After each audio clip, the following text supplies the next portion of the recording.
Welcome to Better Teaching, Only Stuff That Works, a podcast for teachers, instructional coaches, administrators, and anyone else who supports teachers in the classroom. This show is a proud member of the BE Podcast Network, shows that help you go beyond education. Find all our shows at bepodcastnetwork.com. I am Gene Tavernetti, the host for this podcast, and my goal for this episode, like all episodes, is that you laugh at least once and that you leave with an actionable idea for better teaching. A quick reminder, no cliches, no buzzwords, only stuff that works. My guest today is Dr. Frank Rodriguez. He's in his 32nd year working in school systems as a teacher, principal, district administrator, consultant, professional developer, and operator of student-based programs, including after-school, tutoring, sports, and summer programs.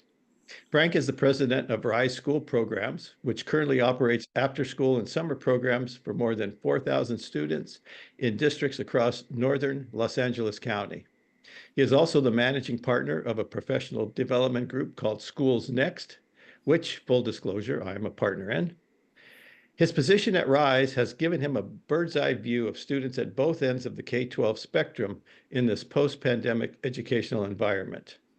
Kindergartners entering the system who are struggling in ways he hasn't seen in his 30 years working in schools, and first and second year college students, recent graduates, and others at the other end of the K-12 system who are primary applicants for entry-level positions with Rise and his after-school programs. This bird's eye view led him eventually to start a new endeavor, Schools Next. A part of this group is doing work to educate parents on understanding the impact of screens on their child's development and to provide some alternatives to what has become a ubiquitous presence in our lives, individuals, technology. Today, we're going to discuss the evolution of this work and focus on the parent education component in particular. Welcome, Frank. Glad to have you on Teaching Better, Only Stuff Thank you, That Gene. Works. Thank you. I appreciate that. Full disclosure that I'm a part of this group. And what that means is that we're pretty familiar with one another. We met 20 some years ago, and we almost know exactly because we met when your son Pablo was born. So that's always the benchmark. And how old is Pablo?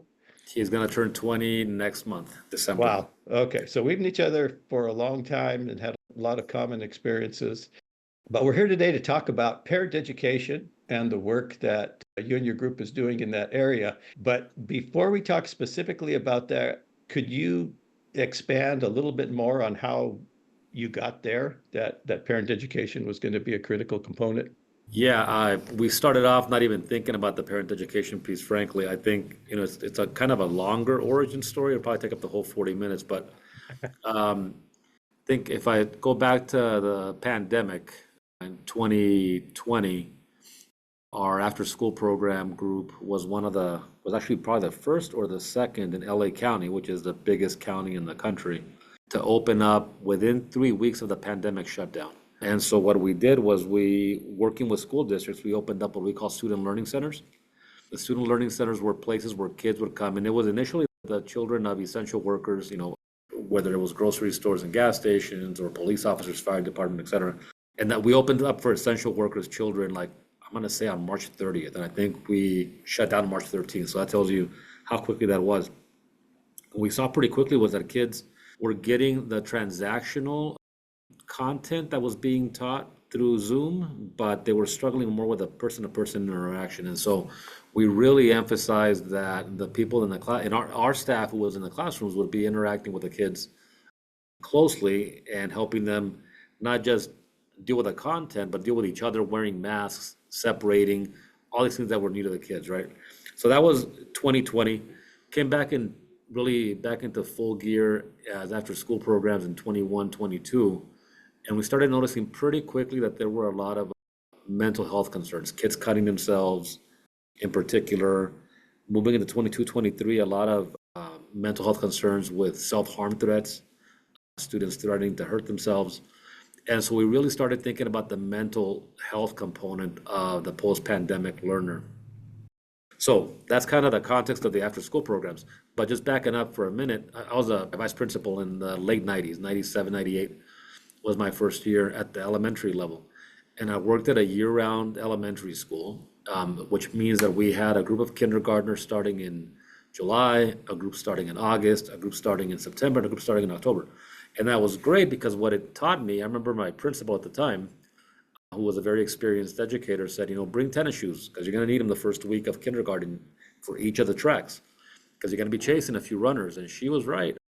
But what I also saw in the course of that month, where track A that came on in July, was that there would be a lot of kids hanging onto their mom's legs that first week of the year, a few runners in every classroom. But by the third week, they assimilated and they kind of knew what the expectations were. They knew they'd be going home at the end of the day, and they were able to just assimilate. And then track B came on in August, same pattern, right? But I didn't know it was a pattern yet until track C came in September, and then track D in October. And what you saw was a pretty cyclical kind of expectation of kindergarten behaviors.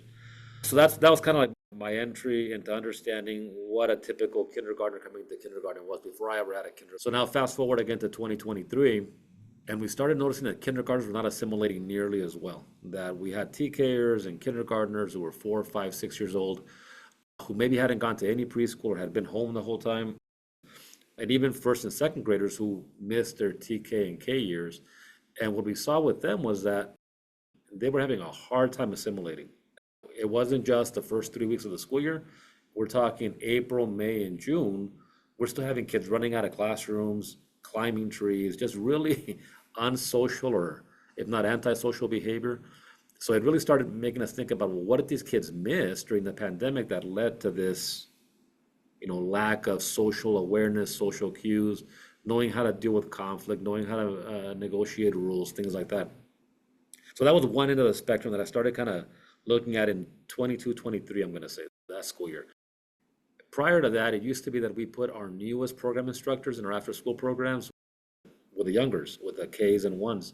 Now we put our most experienced ones in K and 1 because that's who has the most behavior issues. So anyway, that's one group. Secondly, in our after-school programs, we hire a lot of 18, 19, 20-year-old recent high school graduates. And just, you mentioned my son who graduated in 2023 from high school. I had a daughter who graduated in 2019 as well. And what we noticed, because I'm the primary, along with my partner, the primary interviewer of new hires into Rise, is that the 2023 group, the first group fully post-pandemic that we were hiring, was very different socially from the 2019 group in terms of how they communicated, being able to look at you, but even knowing basic things like, can you name your cross streets? And so it really made me pause, and I was happy to be done with working in schools other than the school programs. But it really made me pause and think, well, what's going on that is making kids both at the entry of K-12 struggle so much and kids at the 11th and 12th grade or 12th grade and post-12th grade struggle so much. At the same time, we saw this looming kind of specter of AI coming on and schools adopting it kind of, haphazardly. So I started having a lot of conversations with you. You were one of the many, but with many administrators, superintendents, other consultants, parents, educators, and asking, how are you guys preparing for this oncoming rush of AI, even as you're still learning how to assimilate all the technology that came out of the pandemic and how kids have changed? The post-pandemic learner is wired a little bit differently than the pre-pandemic learner. How are you going to deal with that? What's your school look like in 2032 or even 5 years from now? And most superintendents that I talked to said, we have no idea how to get through tomorrow. We're dealing with staffing shortages. We're dealing with behavior issues like you're talking about. We're dealing with high absenteeism from both staff, classified staff, certificated staff, from parents, a lot more antisocial behavior as well, societal schisms, dealing with all these things. We are not thinking of 5 years from now. And so that's kind of what led us to eventually start this group, Schools Next, to look at how to help schools plan for 5 years from now, how to integrate technology, intelligently, and how to really balance social interaction with technology. As I kept on interviewing teachers, I came across a group of technology coaches in one of our school districts, in Lancaster School District. And when I was interviewing them, I asked them, what do you guys think about a detox in kindergartners, in kindergarten, take away their technology, just no technology for a year to detox them from the negative influence of, they're on a smartphone at 2, 3, and 4 years old. You see them in the restaurants, you see them at Target in the shopping carts, etc. And they said that's a horrible idea. And we thought it was a great idea, but they said it was a horrible idea.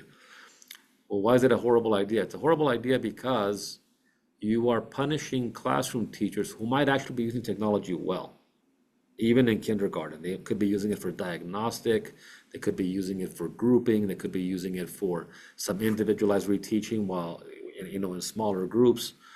So you've got teachers who are using it very well, and you are punishing them because of what's happening before the kids come to school. And that was like this light bulb moment for me, like, oh my gosh, what is happening from 0 to 5 that is rewiring these kindergartners? We've seen the behavior issues, we've seen the unsocial behaviors, but what's causing them to go, to be acting in the way that they're acting? And it's a lot of what's happening from 0 to 5. And so started doing some research on that. We've talked about a number of books, Stolen Focus by Johan Hari and Anxious Generation by Jonathan Haidt, about how the brain is literally being rewired. And it's one thing for even adolescents and young adults and adults, but when we're talking about 2, 3, 4, 5-year-olds who are spending hours on screens, on individualized screens, with no interaction, it's impacting their societal, their social awareness cues, their language development, cognitive development. And so that's what led us to start thinking about parent education, like how we need to work with the parents on them understanding this, because technology and social media is insidious, right? And the books that I just mentioned talk about it as well. They'll give you the free Google map so you'll get on your phone. Then half an hour later, you're still on your phone. And it's happened to adults, and so as a result, it's happening to the kids as well. And what we had to do was bring an awareness level to parents. So we've developed 2 modules for parents so far. Module 1 is screen time and social media and the impact on your child's cognitive development. And we're I working on. interrupt you for just 1 second, Yeah, Frank, sure. because we talk about developing a module. And as you described this issue very eloquently and very clearly of what the issues are with regards to screen time and the impact of not being able to go to school and get socialized and everything that you just talked about.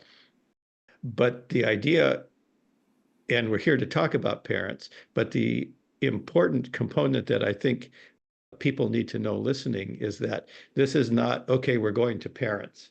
Because many times, if you ask teachers, well, why is it so hard to teach kids? Well, it's the parents. And then you ask high school teachers, well, how come it's so hard to teach the kids? Well, they didn't learn it in elementary. And so the idea of this group is to go the entire system, to talk about from board members to parents so Yeah, that everybody's in sync. yeah, absolutely. Actually, I've got a little diagram on my whiteboard here that shows the 3 big pieces of Schools Next / Rise school groups, school programs, and that's one of them is the parents, the parent education piece, particularly from 0 to 5, but really all the way into high school. But the second piece is working with schools from, like you mentioned, board members, to classroom teachers on developing an instructional vision that integrates technology. We're not Luddites. We're not saying, throw it all out. If you do that, you're living in an environment where you're the only ones doing that. You've got to integrate technology intelligently. And so we've got a big component of what we're doing. There's a book that we're working on together as well that addresses that balanced instructional day so that it's not the software companies deciding what the school day looks like. It's educators deciding what the school day looks like based on their instructional vision. So that's the second component. So parent data is one component. Working with the schools is a second component. And even in our Rise School programs, we have over 4,000 students in our programs. And this data that I've shared with you and more data that I've got about things like obesity, for example, childhood obesity, and then with that, type 2 diabetes that happens because of a lot of sedentary behavior resulting from screens. We went over all this data with our staff. Many of our staff are 18, 19, 20-year-olds, like I mentioned. And when we had them turn off their phones so that they could, it was like they were giving up a lung, you know? They had a hard time putting their phones away. But we made them go through this information and we made them reflect on their practices. And we put some things in place at our school program level. I can tell you three right off the bat is we're working on durable skills, durable skills, life skills, 21st century skills, soft skills, communication, collaboration, critical thinking, being able to take turns, being able to play games, being able to follow rules, things like that. So we're working on that directly in the after school programs. We are giving them indoor unstructured time just to be able to play games and learn how to lose. And then third is we are cutting out technology babysitting. So no more putting the movie on for 20 minutes at the end of the day, every day. Because if you add that up, 20 minutes a day, 180 days a year, we're talking about 60 extra hours of screen time for no reason, for no benefit. Let the kids interact with each other. You mentioned my son. He's worked for us the last couple of years, and one thing that he came home this summer and he mentioned was, these kids, he was working with 6 and 7-year-olds. He said, these kids don't know how to lose. They lose at a game during recess and they throw a fit. They start throwing balls, they run off, they get angry, they hit. And if you think about, again, as a 3, 4, 5-year-old, you're playing a game on your parent's smartphone or on your own smartphone, and you're playing a game and it starts going south on you, you start losing, you just hit reset, right? You just hit reset or restart. You don't have to learn how to lose. And that's what we think that technology, the unstructured, kind of thoughtless turning over of time to technology has done, is that it's really impacted kids in those developmental pieces that are so impactful in being able to negotiate, being able to collaborate, being able to work together. So yeah, long answer to your question, but we are working on this as a whole system. It isn't just the parents, it isn't just the schools, and it isn't just the after-school programs for sure. It's all three of them together. So, Well, one of the things that I thought was right. when you first flew the idea of including parents, a parent component into the school's next system, was the fact that you always had a parent component in your after-school program. Isn't that correct? We always had interaction with parents in that we release students to parents and we talk to them a lot. So we always have a really good pulse of what's going on in the community and the school. We never had a formal parent education program. This is really the first time. Some of our staff do parent education on the side, and some of our program managers do like parent university type events, but those are pretty small, pretty targeted audiences. This is a much broader, it can apply to any parent. And that we haven't done. That part is new. So what's going to be included in this new part as you're working with parents? So going back to the two modules that I was mentioning, one of the modules is screen time, understanding the impact of screen time and on social media and individualized screen time in particular on students' development. And so there's how do I work through that? How do I provide the kids alternatives? We actually have a pretty cool acronym we came up with for helping the parents deal with, if you're going to take the technology away, what are you going to do in place of it, right? So the technology is, the acronym is SMART, S-M-A-R-T, which I know a lot of things use that acronym, but S, social interaction, like replace it with social interaction in some way. And I'll give you an example of that is when I have, like, my daughter's 14 and when her soccer team comes over to the house, they know the phones go in a box. And they rebelled the first time, but by the third time they were used to it. So the phones go in the box, and so they interact with each other. So S is provide social interaction as an alternative to technology, to the individualized, isolating technology that we're talking about. Moderation. So there's a lot of data on how much screen time kids are getting, individualized screen time in particular, like laptops and iPads, and there really isn't a recommendation as to how much they should be getting, because it's almost like, how much soda should you be drinking? Well, you shouldn't be drinking any, but you can drink a little bit and it's okay. So same thing with this. It's like, how much screen time should a 2-year-old be getting? Really almost none, right? They should be getting their cues from the outside world instead of from a screen. But how much can they get without you, really impacting them? That hasn't been determined exactly yet. There are some recommendations from a couple of different pediatric and psychology associations, but whatever the recommendations are, we are way surpassing them. So the M is moderation. So S, social interaction. M, moderation. A is alternatives. Let's put aside the game, and let's put aside the phone, and let's play a game. Let's go for a walk. Let's go for a hike. There are so many things you could do if the R, role model, was doing it as well. And that's part of the insidious part of it, is that the parents many times are fine with the kids being on their phone so that they can be on their phone as well. And so the R in the SMART is role models.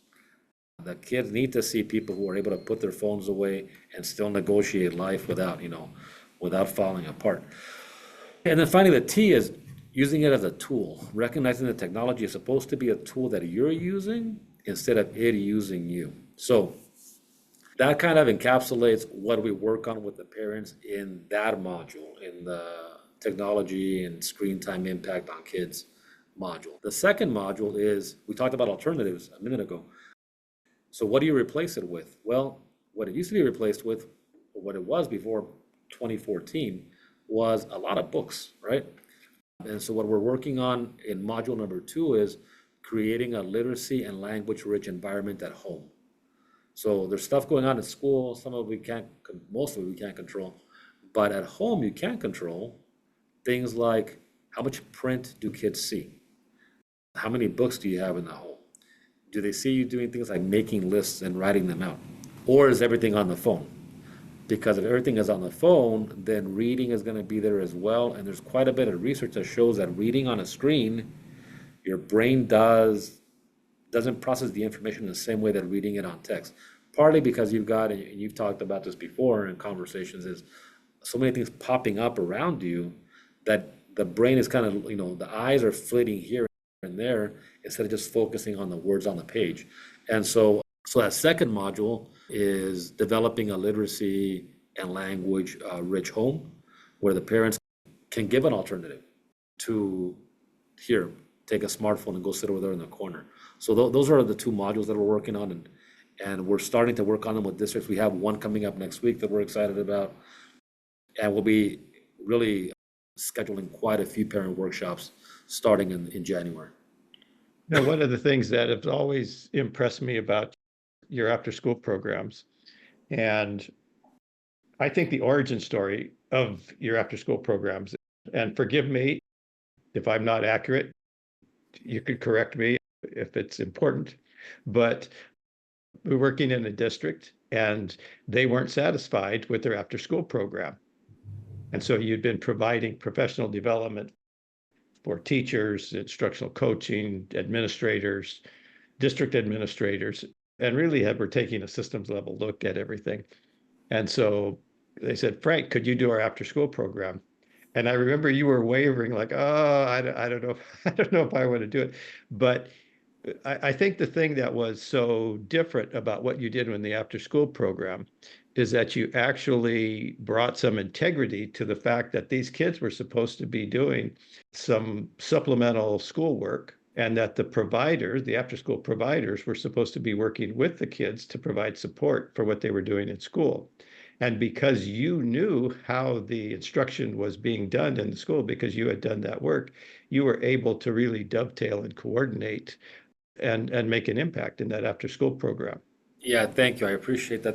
That is pretty much the story. We started with one school, I think 40, maybe 42 students. And so now it's 100-fold, 4,000 plus. But, going back to the pandemic for a second, one of the things that and tying it back to this, one of the things that we started doing since the pandemic happened was to hire new applicants through Zoom, because we couldn't do it in person and we needed staff. So we were noticing in 2020, 2021, how many applicants were coming on in their pajamas, or they were, holding their cat when they're laying down in bed, because again, they had been high school seniors that graduated in 2020, and that was for how you got educated. That was the norm. Many had missed out on first jobs as a result of it. This was the first job they're applying for, and they don't know how to interview, and they don't know how to even answer questions because they haven't done it before. So what we did was, I think in 2022, we turned off the camera in the beginning of interview. When we tell them, turn your camera off and turn the camera off and turn your mic off. And let me tell you why. And then we talk about these experiences that I'm telling you about. We had one woman who was literally shopping at Costco, walking up and down the aisles of Costco as she was doing her interview. We had another young man who was leading a baseball practice, and every so often he would stop the interview and like yell at the students, at the players, no, throw to first base. So we had to retrain even our applicants, right? So what we did was we had them turn off the cameras, and we kind of go through our mission statement, which kind of goes back to what you were talking about, that it's a value-added program. And then when we said, these are our expectations, this is a job. It's not a gig. You're not doing Uber, you're not doing Lyft. This is not you drop in when you want to. This is something we expect you to be reliable for. Kids depend on you being there. Kids develop relationships with you. And if you want to commit to all that, and if you are in a good space to be interviewed, then go ahead and turn on your cameras. So we had them leave the cameras off for the first 10 minutes of the interview, because we want them to understand that they are not signing up for a daycare. They're signing up for a value-added school program that has, we've added now these other pieces, but from the beginning, we had fitness, we had enrichment, we had the academic support you're talking about. We had languages and dance and things like that. But now we've added, kind of in response to what we're talking about, we've added durable skills development, we've added language development, and we've added also social emotional learning. So some SEL lessons that they're not really dealing with like what the content in the school might deal with. It's dealing with things like, how do you communicate? How do you say, how are you courteous? How do you say please and thank you? So it's easy to run the after school programs. Well, it's not easy because the work is hard, but it's easy to do it poorly. As many things in education, it is easy to do it poorly. It's difficult to do it well. And I'm really proud of the staff that we have and how dedicated they are to that mission statement. So anyway, thank you for that segue for pitching our after school programs, because I really am proud of them. Well, one of the things that you've described several times implicitly during our talk here today is the idea of embedding content within other content. So it's not, okay, we need to do SEL, so we're going to go get this SEL program. Students or teachers are going to teach SEL lessons. No, we want to embed it in the instruction. Kids need to communicate more. Are we going to have a separate time when they're going to do? No, we're going to communicate in the instruction so that everything is coordinated. It's part of a system. It's not another thing for the teachers to do or for the parents to do. We're incorporating it into what they're already doing. Right, and that's part of our work, obviously, with our young staff. Now, most of our young staff are college students themselves. They're 19, 20, 21, and so they're not teachers. And in some ways, it makes it easier to say, here, do this, and they'll just do it. But in our work with schools, we're really working on that as well. As you're teaching a lesson, there should be multiple points for student interaction, right? For student interaction, for teacher-student interaction, for student collaboration, and for partnering up, and for deeper knowledge questions. And that's what's lost when you just turn over a screen to them and say, I don't want to get sued, so I won't say any actually software companies, but that group's doing 30 minutes of that program over there, and that group's doing 20 minutes of that program over there. And they're interacting with their screens one-on-one instead of with each other. And so I think the really important part of the work that we're doing with schools and in our book is to talk about that you've got the lesson and the teachers interacting with the students and the students interacting with each other. And it isn't just a one-way relationship with the laptop. My older daughter, and actually now my son as well, they both are environmental policy majors. She graduated from UC San Diego in 2023. and he's studying that as well now. And they were both impacted by a teacher in a way that they couldn't be impacted by a screen. I don't even know the guy's name. I think his name is Mr. Young, but he's their environmental sciences teacher at Canyon High School where they both attended. And he's the one that drove her into it, and then she drove our son into it. So that interaction that can't be replicated by a screen, it can't be. And so, yeah, you talk about it's not isolated communication time here, SEL time here, durable skills time over here. No, it should all be together. And that's what I think we've gotten away from in schools. And that's what really Schools Next is doing. And we're starting with the parents because by the time they get to kindergarten, if you wired them the wrong way, they're going to really struggle having those interactions, right? So that's where the parent debt piece really dovetails nicely into the work we're doing with schools and in our after school programs. It's exciting. I'm glad to be a part of it. I'm glad you reached out to me. There is so much more, I think, that we can do in schools that teachers, have the impact that you just described with Mr. Young, but to, have impact on kids, not by teaching additional programs, by good instruction that includes all those things that you talked about, and those things that we know make well-rounded kids. Is there anything else that you'd like to share with regards to the programs? Well, I think, we've talked about this before. We're not anti-technology.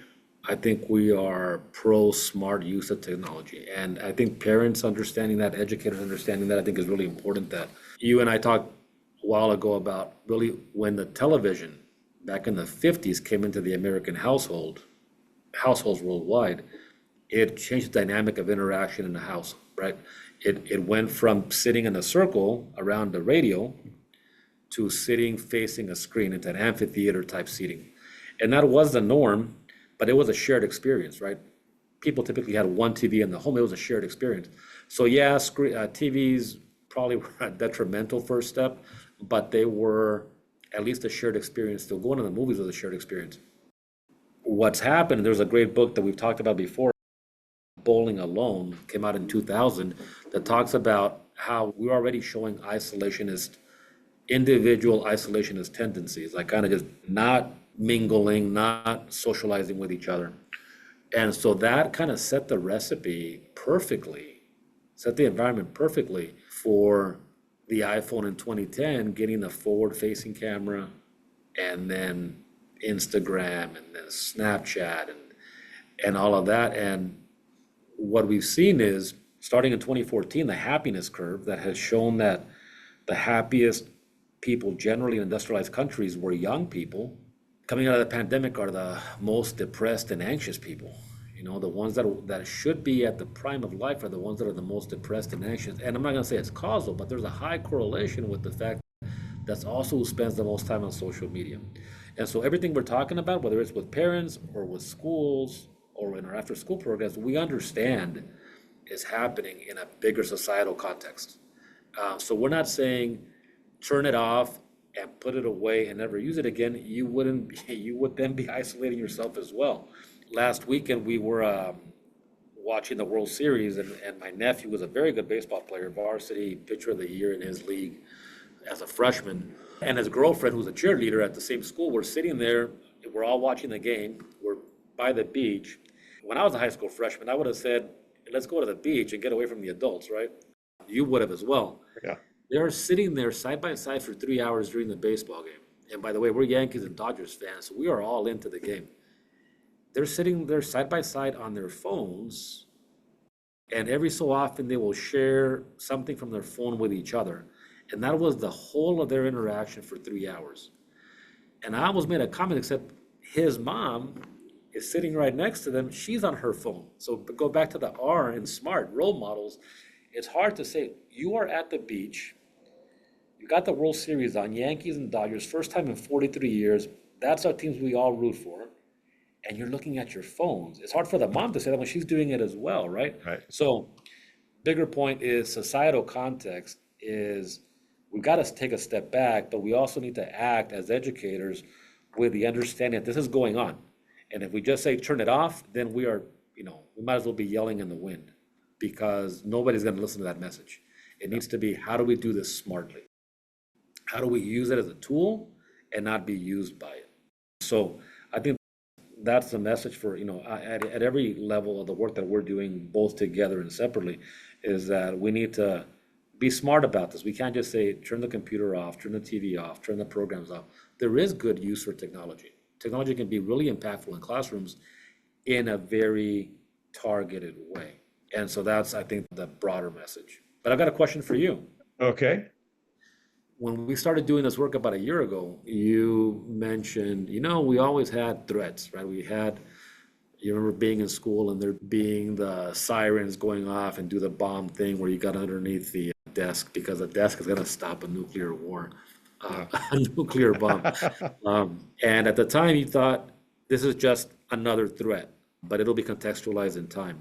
What are your thoughts on that as we've dug into this feature in the last year? Do you think that this is just another threat, or do you think that it is a little bit more invasive?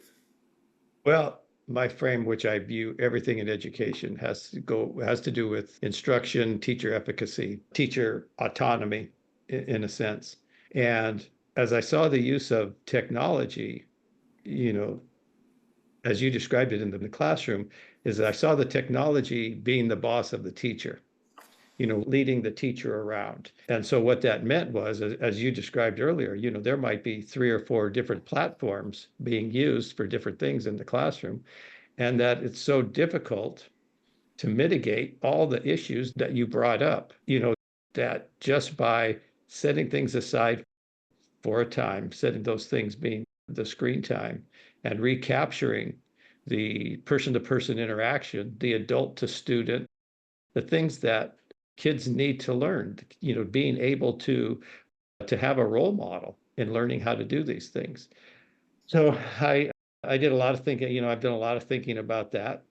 I guess because I was focused on all these things that we talked about, I see the impact more. And you have to defer to someone like you who sees, has a longitudinal view of the behavior of students that, yeah, this is going on. So that's one thing. The other thing that became clear to me, and it was in your R of your, being a role model, is, how important that the teachers and parents as role models, they have to buy into this. And one of my favorite stories is about, probably apocryphal, about a mother bringing their child to talk to Mahatma Gandhi. And they said, Mahatma, I need you to talk to my son. I'm having trouble with my son. And he said, well, what's the trouble? He said, well, he's just eating way too much sugar. So he told the mother, come back in a week and I'll talk to your son. So the mother comes back in a week and brings him to the Mahatma, and the Mahatma looks at the son and says, stop eating sugar. And the mother is upset. She says, that's it? That's all you're going to tell him? Why didn't you tell him that a week ago? He says, because a week ago, I was still eating sugar. Mm. And so we have to understand emotionally what we're asking people to do. So I guess that means that, that we have to have limited our screen time. Your 18 and 19 and 20-year-olds have to limit their screen time, because to teach that, you have to understand emotionally what that person is going through. Yeah, that's a really good point. I love that. I love that story as well. And I think, we're not pitching anybody else's books here too much, but that Stolen Focus talks about that, the Johan Hari book, how if we don't slow our brains down, it can be overwhelming and anxiety producing. Yesterday, during the election coverage, there was a time when they cut away to a commercial, and I was like, I had 2 screens on, and I was doing some work, and I had the TV on.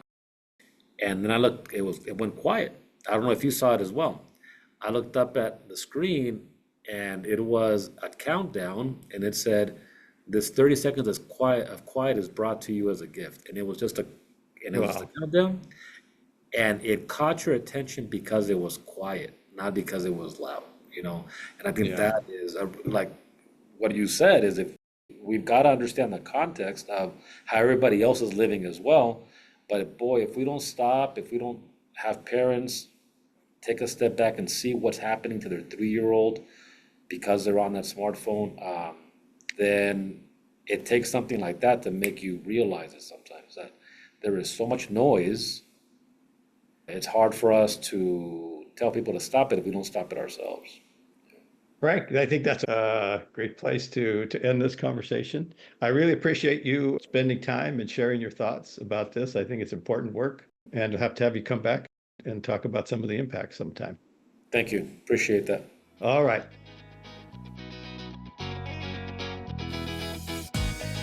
If you are enjoying these podcasts, please give us a 5-star rating on Apple Podcasts.